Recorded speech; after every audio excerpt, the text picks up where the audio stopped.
హిందూగా జీవించాలంటే పన్ను కట్టాల్సిన సమయం. ఈ దేశ శ్రమ బాద్షా పాదాల కింద నలిగిపోతున్న సమయం.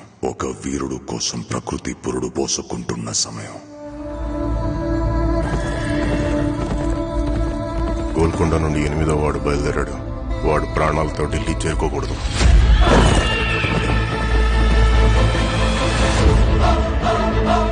ఇది నేను రాసే చరిత్ర.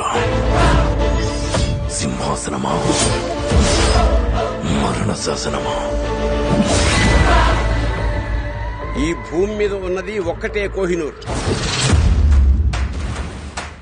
దాన్ని కొట్టి తీసుకురావడానికి తిరుగులేని రామబాణం కావాలి.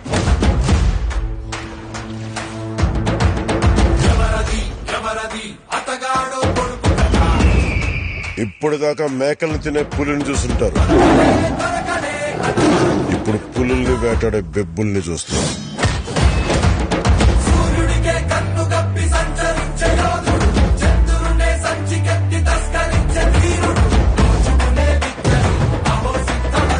సర్దుకోలేకపోతున్నాను, సాయం చేస్తావా? దశమి రోజు పంచమని విడిపించాలన్నమాట. నేను రావాలని చాలా మంది ఆ దేవుడికి దండం పెట్టుకుంటా ఉంటారు, కానీ నేను రాకూడదని మీరు చూస్తున్నారు. వినాలి, వీరములు చెప్పింది వినాలి.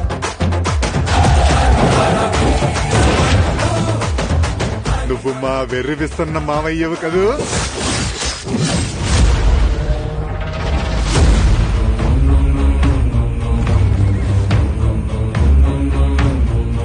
హిందూ దేశం మీద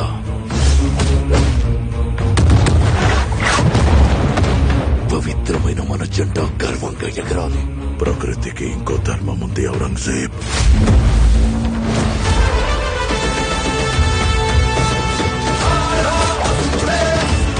ఇది క్రూర మృగాలు తిరిగే చోటు.